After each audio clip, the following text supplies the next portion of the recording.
Hey guys, in this video, I will show you how to convert ERC20 to TRC20 in Trust Wallet.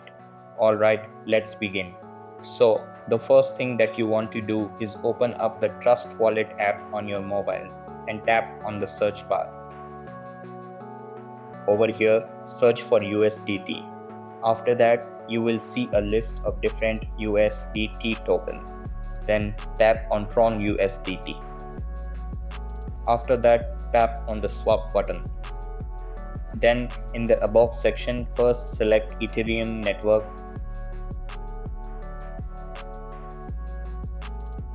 Then select USDT.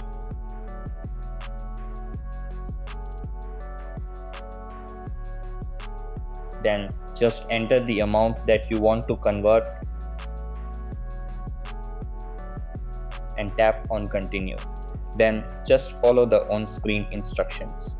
So that's basically how you can convert ERC20 to TRC20 in Trust Wallet. And that's it for this video. If you found this helpful, consider subscribing and giving this a big thumbs up. Thanks.